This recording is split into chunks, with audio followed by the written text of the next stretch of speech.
dan setiap masyarakat itu memiliki kebutuhan yang berbeda-beda.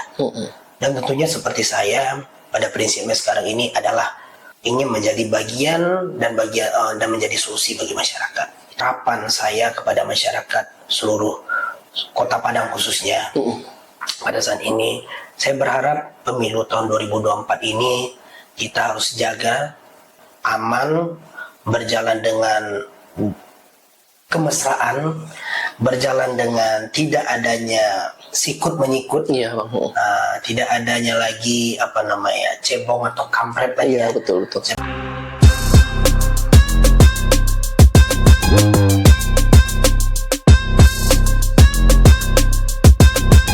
Assalamualaikum warahmatullahi wabarakatuh. Waalaikumsalam. Alhamdulillah, Bang Nur Podcast Storypreneur hari ini yang kelima mengundang tamu spesial. Beliau seorang pemuda yang sukses di bidang usaha. Beliau juga jadi politisi dari Partai Golkar yang insya Allah mungkin bisa berbagi pengalaman di bidang usaha dan ya kenapa beliau saat sekarang ini menjadi politisi muda. Hadir bersama saya ada Bang Ikra dari Partai Golkar. Assalamualaikum. Bang. Waalaikumsalam warahmatullahi wabarakatuh. Sehat Bang? Alhamdulillah sehat. Oke Bang, ini Abang ya muda, sudah punya usaha. Di awal apa nih Bang usaha Abang dan mungkin ya pernah jatuh bangun. Gimana nih Bang menghadapi hal tersebut Bang? Ya. Baik, terima kasih banyak Bang Nur. Pertama sekali saya di sini berusaha itu di usia waktu itu tamat SMA. Wah, Masya Allah. Tamat SMA itu sudah mulai usaha sendiri. Jadi sebelum itu saya diajarkan oleh orang tua saya. Jadi kalau pandangan saya pengusaha itu ada dua tipe. Dua tipe itu, yang pertama itu pengusaha by nasab dan pengusaha by nasib. Oke. Nah, kalau saya ini nasab dari orang tua saya. Nasab dari orang tua saya, yang mana orang tua saya juga dari seorang pedagang. Oke. Nah, dan ketika kedua-duanya adalah seorang pedagang. Ibu saya selain dosen, beliau juga bergerak di bidang usaha pedagang. Nah, begitu juga orang tua laki-laki saya, papa saya almarhum itu juga berasal dari kalangan pedagang.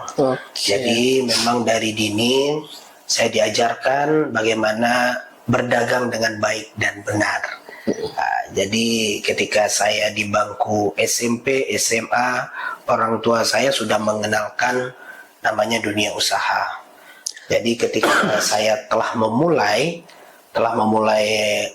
di bidang usaha itu, saya tidak terlalu kaku lagi dalam dunia usaha tersebut. Jadi saya awal mulai karir itu di bangku awal mula kuliah itu sudah mulai usaha sendiri.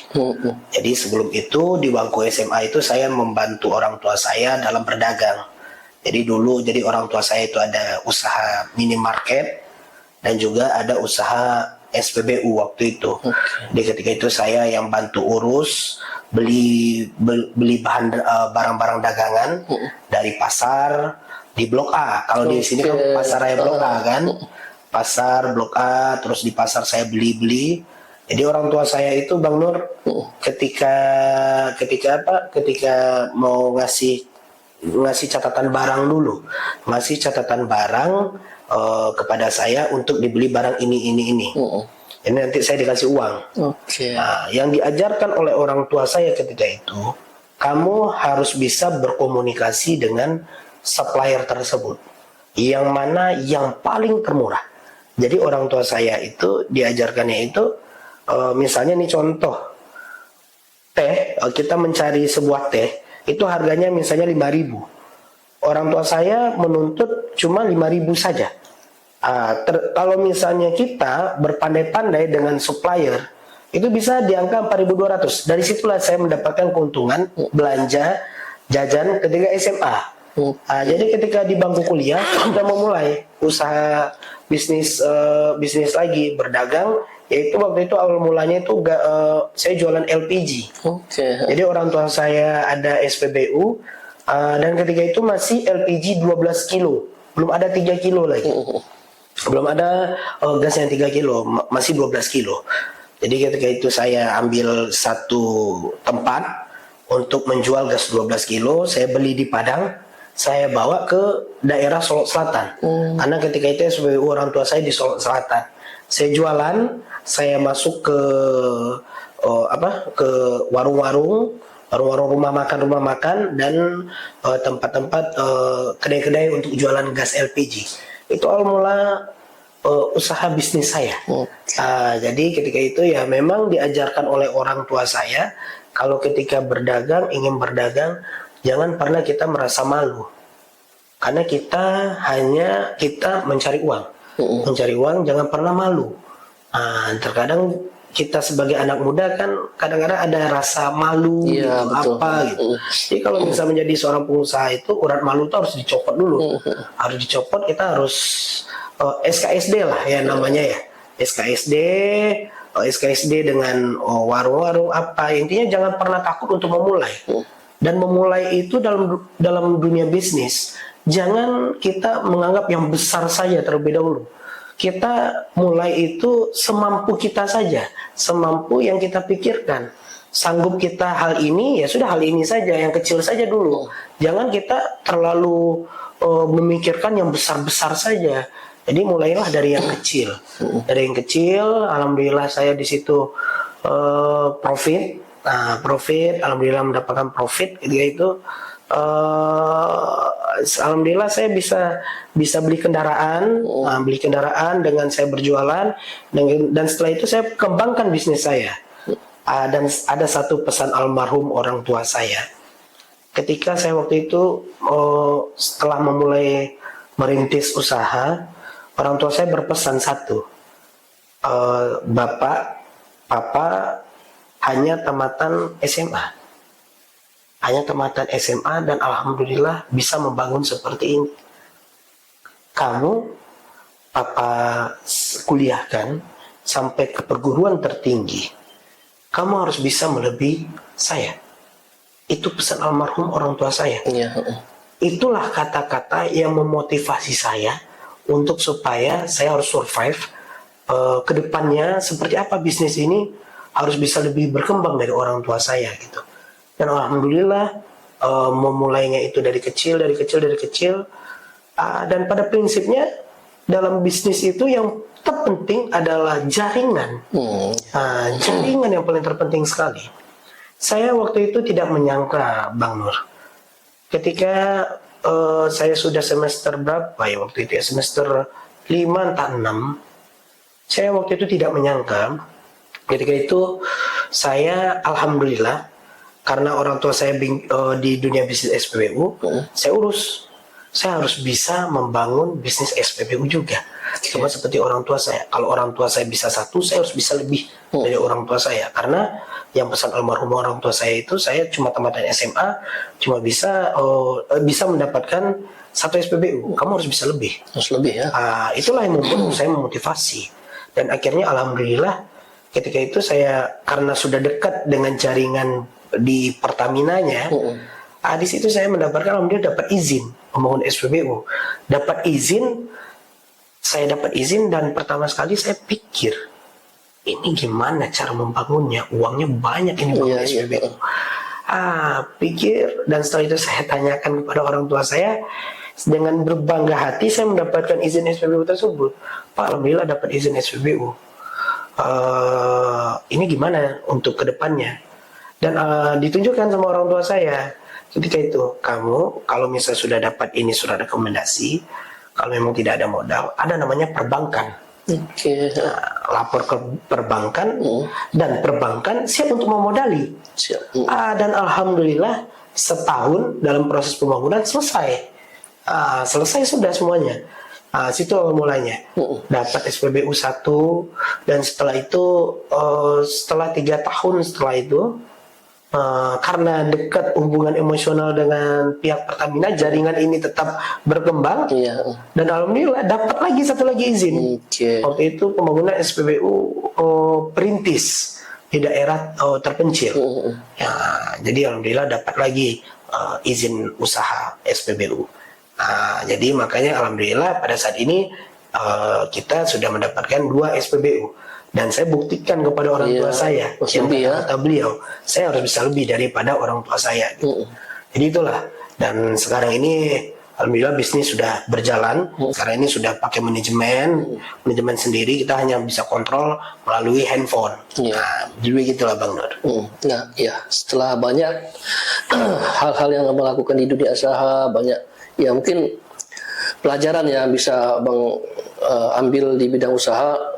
Pastinya ya ketika kita berusaha atau melakukan bisnis ada hal yang bikin usaha kita turun, omset biasanya mungkin ada seperti itu ya. Nah ini gimana untuk biar stabil dan tetap ya ke depan terus maju dan naik pendapatan kita nih Bang? Betul Bang Nur. Jadi pengalaman saya ketika saya berbisnis LPG, 2 tahun atau 2,5 tahun saya berbisnis LPG. Pernah ketika itu masuklah gas 3 kilo. Ya. Gas 3 kilo, pesaing saya. Karena saya jualan 12 kilo waktu itu. Yang dengan harga murah, tabungnya kecil, bisa gampang digapai oleh masyarakat dengan harga yang murah waktu itu. Dan subsidi dari masyarakat. Dan ketika itu memang saya agak sedikit down. Profit saya memang penjualan mengurang, ya memang imbasnya kepada saya. Tetapi ketika itu bagaimana kita sebagai anak muda itu mempertahankan ini anak muda ini kan banyak kalau kata bahasa kita ini kan angin-angin ci ayam gitu. Angin-angin ci ayam ini kan dalam artian bahasanya itu Indonesia itu ya hanya sebentar angin-anginan ya. Angin-anginan lah bahasanya Bang Nur ya. Angin-anginan. Jadi di situ kita harus konsisten ya, betul. Dalam berbisnis itu konsisten. Dalam berbisnis itu seperti jenjang. Kita harus ikuti jenjang pertama, jenjang kedua, jenjang ketiga, jenjang keempat. Dan ada masanya kita di jenjang keempat tersebut bisa jatuh kembali ke jenjang pertama. Itu harus kita tempuh, harus kita lalui satu persatu, step by step. Tidak ada yang namanya orang yang naik jenjang loncat dari 1 ke 4, dari 4 ke 5 ke 7, itu tidak ada. Kalau ada pun itu pasti akan merasakan jatuhnya lebih sakit daripada orang yang step by step menjalani jenjang tersebut gitu. Jadi itulah Bang, intinya ketika kita di posisi terbawah, kita harus kuat. Menjadi seorang pengusaha itu kita harus siap berani gagal. Jangan pernah tidak siap untuk gagal gitu. Kita harus siap untuk menghadapi kegagalan. Karena dengan globalisasi sekarang ini pasti banyak rintangan-rintangan yang akan kita hadapi di dalam dunia bisnis pada saat ini gitu, Bang Nur. Nah Bang, biasanya ini kan para pengusaha ini aktif di organisasi ya Bang. Apakah Bang aktif juga kah atau gimana? Ini menarik Bang Nur. Saya aktif dalam berorganisasi itu hanya ketika waktu kuliah, masa kuliah Bang Nur. Setelah tamat kuliah malahan. Setelah tamat kuliah. Karena selama ini selama saya itu di jenjang sekolah, saya tidak pernah aktif dalam organisasi. Baik itu OSIS, baik itu ketua kelas atau apapun organisasi, saya tidak pernah aktif. Karena ketika itu yang saya didoktrin orang tua saya itu hanya menjadi seorang pembisnis atau berdagang. Jadi otomatis saya tidak ada memikirkan organisasi. Saya diajak diapain, saya nggak tertarik waktu itu. Saya memang fokus untuk sekolah dan bisnis. Itu saja yang saya ingat ketika itu. Dan setelah itu saya setelah di bangku kuliah, saya sudah mulai dalam berbisnis tersebut. Saya ada mengambil kutipan dari bahasa, kalau kita berteman dengan orang pintar, kita akan menjadi pintar. Berteman dengan orang pejudi, kita akan menjadi orang pejudi. Dan kita kalau berteman dengan seorang pembisnis, kita akan juga jadi pembisnis. Itu dalam artian. Jadi hal inilah yang mendasari saya harus banyak berteman dengan dengan kawan-kawan pengusaha atau pengusaha-pengusaha atau pedagang. Dan ketika itu saya mengambil jalan untuk masuk organisasi pengusaha. Apa organisasi pengusaha? Dan ketika itu saya pilih HIPMI, Himpunan Pengusaha Muda Indonesia. Itulah yang pertama sekali saya masuk ke dalam organisasi HIPMI. Dan ketika itu HIPMI memang di situ banyak pengusaha-pengusaha yang sukses yang saya temui, senior-senior saya yang begitu luar biasa bisnisnya. Dan saya belajar dari situ. Dari situlah saya bisa mendapatkan jaringan-jaringan yang banyak. Karena dalam berbisnis itu ya memang banyak anak muda yang mengatakan bisnis itu adalah modal. Bisnis adalah modal. Harus ada modal yang banyak, harus modal yang paling banyak. Tapi yang sebenarnya dalam berbisnis itu bukan modal, tapi jaringan. Jaringan yang harus kita perbanyak, bukan modal. Banyak sekarang ini yang saya lihat toko-toko nasional, toko-toko pembisnis nasional, mereka itu bukan memulai dengan uang yang banyak, tetapi dengan jaringan yang banyak. Itu yang saya lihat, Bang Nur. Kolaborasi lah ya. Jadi kolaborasi. Ya kalau misalnya mohon maaf, kalau ketika kita memiliki ide, tapi kita tidak memiliki modal, tetapi kita memiliki jaringan para investor-investor. Investor-investor inilah yang akan kita bisa guide. Pada prinsipnya kita hanya bisa membuat konsep. Kalau misalnya mohon maaf, kita tidak memiliki modal yang banyak, kita hanya memiliki konsep dan kita jual kepada investor. Dan ketika itu kita harus jelas-jelas kepada investor berapa keuntungan buat dia, berapa keuntungan buat kita. Ini harus kita jelaskan dengan investor-investor tersebut. Nah, kita ke abang yang menjadi politisi ya muda dari Golkar nih bang ya. Pengusaha muda terus kok ya apa memang jalurnya? Saya ini kayaknya udah cukup di usaha, saya harus kembangkan lagi setidaknya untuk menjangkau orang banyak. Kenapa nggak ke politik ya? Jadi Bang Nur, saya masuk politik itu sudah lama sebenarnya. Tahun 2017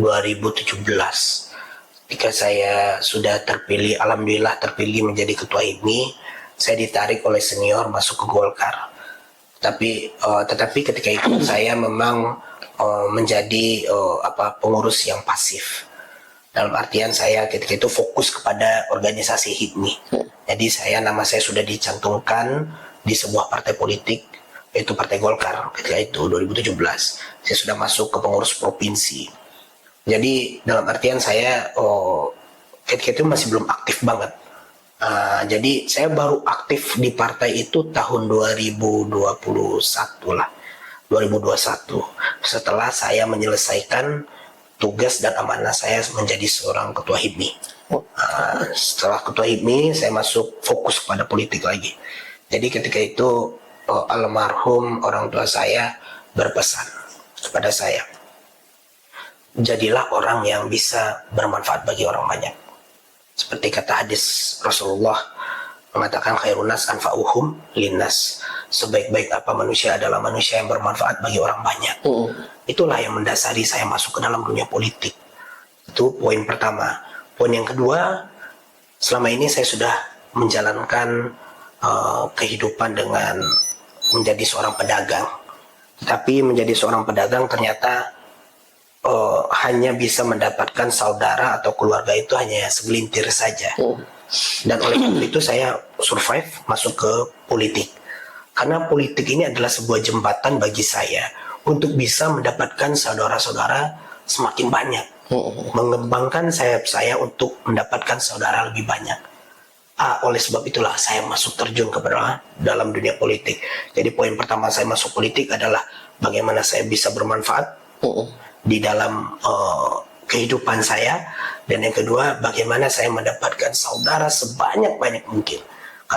Dan yang ketiga adalah saya harus banyak bersilaturahmi dengan masyarakat yang ada gitu. Dengan saya hanya menjadi seorang pedagang, saya hanya bisa segelintir saja mendapatkan saudara tersebut. Ya kalau misalnya kita menjadi seorang pebisnis seperti Bang Nur, fotografer ya yang bisa hanya bisa klien-klien yang ingin menjadi fotografer, yang ingin difoto gitu kan. Tetapi yang saudara-saudara kita yang jualan-jualan itu susah kita mendapatkan saudara tersebut. Tetapi di politik semuanya itu bisa kita dapat dan bisa kita raih. Luas ya. Bisa kita raih seluruh saudara, seluruh kalangan, seluruh elemen bisa kita ambil. Jadi itulah maka oleh sebab itu saya masuk ke dalam dunia politik gitu. Oke. Nah Bang, untuk daerah mana nih Bang? Pemilihan Abang calegnya? Ya, saya masuk ke daerah Dapil 1 Sumbar. Dapil 1 Sumbar itu adalah skopnya adalah Kota Padang. Gitu Bang Nur.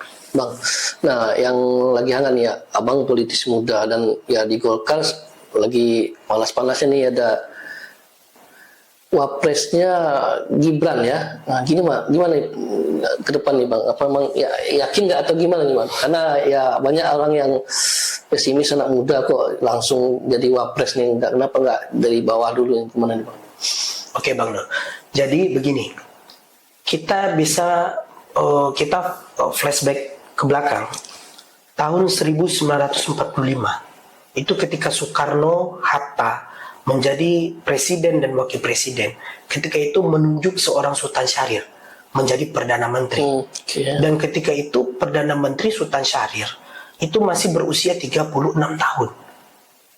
Ini dia cita-cita Soekarno Hatta, Bapak Insinyur Soekarno itu ketika itu pernah berkata, berikan saya 1000 orang tua akan saya cabut Semeru dari akarnya. Berikan saya 10 pemuda akan saya guncang dunia. Itu dalam artian mengatakan, Soekarno telah mengatakan anak muda jangan pernah disepelekan. Anak muda jangan pernah disepelekan.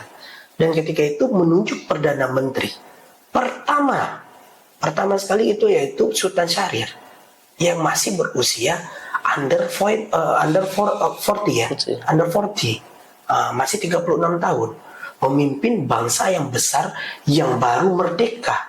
Ini tantangan yang begitu luar biasa.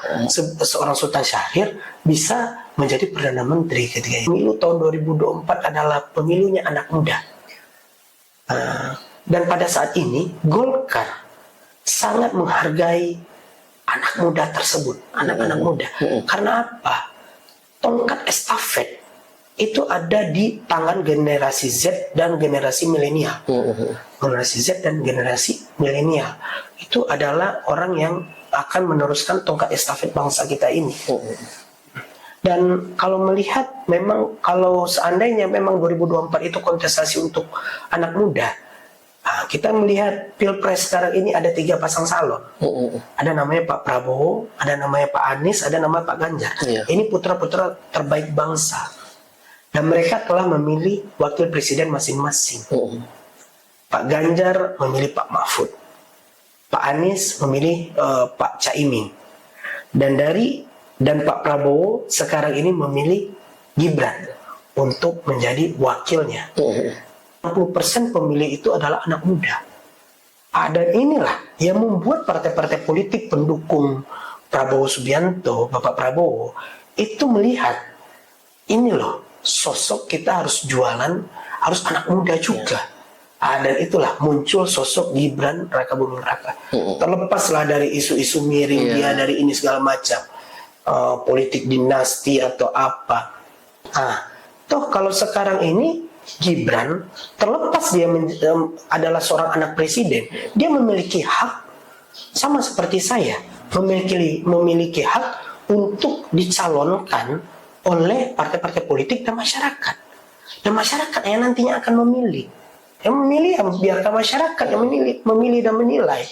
Dan sekarang ini Gibran adalah mewakili para kaum generasi Z dan generasi milenial. Kalau seandainya ini jebol, maka ini akan menjadi sejarah. Wakil presiden berada dari kaum milenial dan kaum Z. Bang, nih abang kan pastinya terjun ke masyarakat ya, ke beberapa daerah ya Bang ya. Apa yang abang sampaikan ke mereka kalau ya agar mereka itu memilih abang nih Bang nanti di kontestasi ya, di kontestan politik nanti di 2024 nih Bang? Pada prinsipnya saya pada saat ini turun kepada masyarakat. Yang pertama sekali adalah mencari keluarga terlebih dahulu. Dan saya pun pada saat ini tidak ingin banyak berjanji kepada masyarakat. Saya pada prinsipnya ingin menjadi bagian dari mereka. Menjadi bagian dari mereka, dan saya ingin menjadi kotak posnya kotak pos ya. Kotak posnya mereka semua. Tempat mengadu. Kita sebagai salah satu calon wakil rakyat, kita harus mengerti dan paham apa kendala-kendala yang ada di tengah masyarakat. Dan setiap masyarakat itu memiliki kebutuhan yang berbeda-beda. Dan tentunya seperti saya, pada prinsipnya sekarang ini adalah ingin menjadi bagian dan menjadi solusi bagi masyarakat. Itu yang pada prinsipnya. Dan harapan saya kepada masyarakat seluruh Kota Padang khususnya, pada saat ini saya berharap pemilu tahun 2024 ini kita harus jaga pemilu 2024 berjalan dengan aman, berjalan dengan kemesraan, berjalan dengan tidak adanya sikut menyikut, tidak adanya lagi cebong atau kampret lagi. Betul. Cebong atau kampret lagi. Saya ingin pemilu tahun 2024 itu adalah pemilu yang berkualitas, yang mana politik harus diisi oleh orang-orang yang baik. Pada prinsipnya saya bukan merasa diri saya orang yang bersih, tidak. Kalau seandainya memang ada menurut pendapat masyarakat orang baik, pilih dia untuk masuk ke dalam dunia politik, agar orang-orang yang di dalam politik ini adalah memang betul-betul wakil dari masyarakat dan orang-orang yang begitu baik, sehingga nantinya apa yang dicita-citakan, apa yang diinginkan oleh masyarakat tersampaikan dan tersalurkan untuk kesejahteraan masyarakat. Itulah. Dan pada prinsipnya saya selaku ketua partai Golkar, pada saat ini kami berjuang bersama-sama. 2019 adalah pemilu yang menurut pendapat saya, khususnya di Kota Padang, Partai Golkar suaranya begitu hancur. Dan boleh disebut masyarakat sudah tidak percaya lagi dengan Golkar. Dan pada saat ini, inilah perjuangan kami. Kami turun kepada masyarakat, kami hadir kepada masyarakat. Pada prinsipnya ingin mengembalikan kepercayaan kembali pada masyarakat untuk berteduh di batang beringin yang memiliki filosofi akarnya tempat kita baselo, akarnya tempat kita baselo, batangnya tempat kita basanda, daunnya tempat kita batadua. Dan filosofi Golkar sampai saat ini masih seperti itu. Dan sekarang ini Golkar memiliki pohon beringin yang hantunya sudah nggak ada lagi. Hantunya udah seperti saya. Sudah tidak ada lagi. Mari kita bersama-sama berteduh di pohon beringin ini.